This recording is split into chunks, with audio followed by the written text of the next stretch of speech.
دیکھو ناچ گا کے بھی زندگی گزر جائے گی، گناہوں میں بھی گزر جائے گی، غفلتوں میں بھی گزر جائے گی، نافرمانیوں میں بھی گزر جائے گی، گزر تو جائے گی نا، رکے گی تو نہیں۔ دنیاوی اعتبار سے فرعون بادشاہ تھا،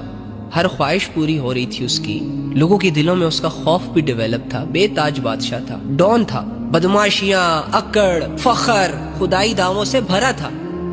مرا نا، ختم ہوئی نا اس کی بادشاہت، ٹوٹی نا اس کی اکڑ، چھن گیا نا اس سے وہ سب کچھ جس کی وجہ سے وہ خدا کو نہیں مان رہا تھا، جس کی وجہ سے وہ غرور اور تکبر اور من مانی زندگی گزار رہا تھا۔ تو آج کل جو فرعون موجود ہے نا، انہوں نے بھی ہمیشہ نہیں رہنا، انہوں نے بھی جانا ہے، اور نیک لوگوں نے بھی مر جانا ہے۔ جو عبادت کر رہا ہے اسے بھی موت آنی ہے، جو اللہ کو راضی کرنے کے لیے ایفرٹ پٹ کر رہا ہے، گناہوں کو لات مار رہا ہے، بے حیائیوں سے منہ موڑ رہا ہے، لوگ عبادتوں کو مشکل مشکل کہہ رہے ہیں لیکن یہ کر رہا ہے، باوجود اس کے کہ مشکل ہے، باوجود اس کے کہ دل نہیں لگ رہا، اس کی ساری ایفرٹس بن دیکھے اپنے رب کے لیے، یہ بھی مرے گا۔ تو کیوں نہ ہم اپنے لیے ایک بہترین فیصلہ کریں، اپنے ان تمام گناہوں کو، ان خواہشوں کو اور ان محبتوں کو جو ہمیں اللہ سے دور لے کر جا رہی ہیں، ہمارا ٹائم ضائع کر رہی ہیں، ان کو چھوڑ دیں اور ان راستوں پر چلنا شروع کر دیں جس راستے کی منزل